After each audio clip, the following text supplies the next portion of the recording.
Well, that was emotional. If you would have told me at the start of the year that DreamWorks would have made probably one of the greatest movies in animation history, then goddammit, I would not have believed you. I mean, look, DreamWorks has done some great movies. The Road to El Dorado was one of the funniest films out there, being one of my personal favorites. How to Train Your Dragon is the best franchise they have. Kung Fu Panda is a ton of fun, and even though I'm not a huge fan of the Shrek franchise, I can't ignore its popularity. But despite those films, none of them even come close to being in my top 10 best movies. Most of them being behind Pixar and Disney. Until now. Hi there, it's me, The Average Critic. Don't forget to subscribe to the channel for more great content on all things animation. And let's talk about The Wild Robot, DreamWorks' best accomplishment. So we knew this from the trailers that this film's animation is absolutely stunning. As much as DreamWorks have had some good films in the past, I don't think they've ever really broken the bank with its animation. Don't get me wrong, their animation is good. But this is incredible. Inspired by the old Disney films and the incredible works of animes like My Neighbor Totoro and Spirited Away, you can see that wholeheartedly. The color on screen is gorgeous to look at, and I was mesmerized by this animation. Not only that, but the cinematography of this movie with its style of animation again is truly wonderful, and every second of this film is doing something to make you feel something. Pixar have done some wonderful stuff with cinematography, but I don't think any of them even come close to this level. So what is The Wild Robot about? Well, based on the book of the same name, it stars this robot called Roz, who ends up orphaning a young goose named Brightbill, and he has to teach him to swim, fly, and survive. And along the way, she learns what it is to be a mother. If that doesn't interest you, I don't know what will. I don't know what it is about robots, man. They just make you feel stuff.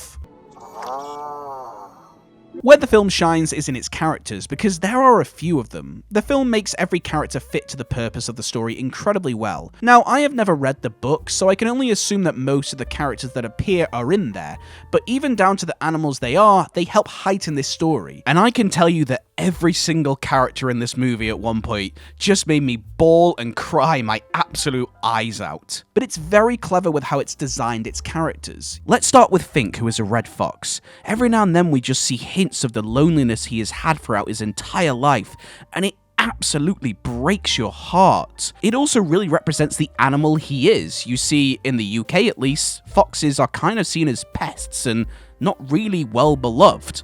Although, I really freaking love foxes, I don't know about you, they're absolutely gorgeous. Mark Hamill plays this bear who is the most deadliest of all the animals on this island, but when it matters, he juxtaposes himself by being this big, cuddly bear. We also have a peregrine falcon brilliantly named Thunderbolt, and in real life, the peregrine falcon is also known as the duck hawk, which is brilliant when you know this movie. Thunderbolt helps teach Brightbill to fly, and I adored this level of realism in this, as Brightbill has a smaller wingspan due to him being a runt. To have this very powerful bird of prey tell him that just because he is small doesn't mean it's a bad thing. He takes the negative and turns it into a positive. It also helps that falcons are one of my absolute favourite birds of prey, but also we have this wonderful learning to fly montage that made me absolutely bawl my eyes out with tears. Despite not being a massive fan of modern music, the film's use of a song Kiss the Sky by Maren Morris was absolutely amazing, and the score by Chris Boas is a phenomenal one, and just by listening to the score you can tell that they are going for a much more larger-than-life film. Something which, in my opinion, DreamWorks have never really done, or at least not for a while. DreamWorks movies certainly have a style and a sense of humour to them, which of course I don't mind, but this film really doesn't have that, and for all the best reasons, as that's what makes it stand out. Don't get me wrong, there is humour in this film, but I could honestly see kids not enjoying this movie as much as, say, Kung Fu Panda. The film deals with some very mature themes of parenthood, death, being an individual, and purpose. The film has these small moments of storytelling which again makes this film go above and beyond. Like, we never see what happens to this world, but we do see the Golden Gate Bridge underwater. Beautiful moments when Roz is rescuing all the animals in the winter, and we have just a few seconds hinting to one of the animals being dead. And that really made me gasp, showing that this film is not pulling its punches when it comes to its maturer themes. The film never has any exposition telling you what has happened. It allows its audience to know what's going on with a visual storytelling, and this film is a master at it. The film also has massive themes on being kind to the world we are in, and the individualism of our animals. All the animals show their individual personalities and individual perks that help them survive. a fox with a wit and distrust for everyone, a possum who is usually seen to have terrible survival instincts tells you to search deep inside yourself for those maternal instincts and say do your best. No parent ever knows what they're doing. A beaver who everyone thinks is crazy can save an entire forest, and a falcon who, despite being small, is an incredible flyer. Meanwhile, Roz is mimicking everyone to learn and become deeper with her emotions in order to help and show kindness to the world. And that kindness truly warms your heart. I also do want to quickly talk about Roz, who is probably one of the most interesting characters on screen. The performer who plays her, which is this lovely lady, and I absolutely adore her, and I'm sorry I cannot pronounce your name, but she does an absolute wonderful job. All the cast do, but especially her, due to the fact that this is a character who goes from emotionless to emotional. Making a character who is emotionless and becoming emotional is incredibly difficult, and she does a phenomenal job as this character. But that is the purpose of Roz. She is a character who is trying to get in touch with her emotions through all the characters around her,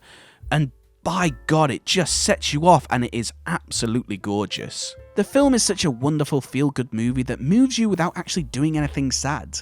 Every second gives you this wonderful vibe of making you feel good, and it's films like this that prove how powerful animation is as a media to showcase a story, telling you to keep trying, to turn that negative into a positive, and just because you're small, it doesn't mean you can't succeed. Its use of real-world animal attributes just to make every scene and every character incredible and stand out. The Wild Robot isn't just DreamWorks' best movie, but it might be one of the greatest animated movies ever made, and it is definitely an absolute masterpiece.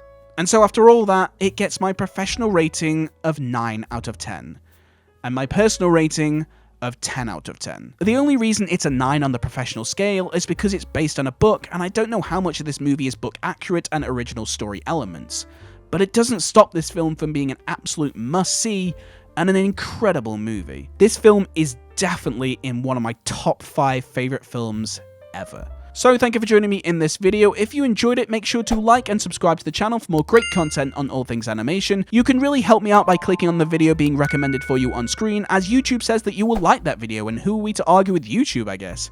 And make sure to tell me your thoughts on the Wild Robot in the comment section below. But as always, thank you so much for watching me, guys, and I will see you all in the next one.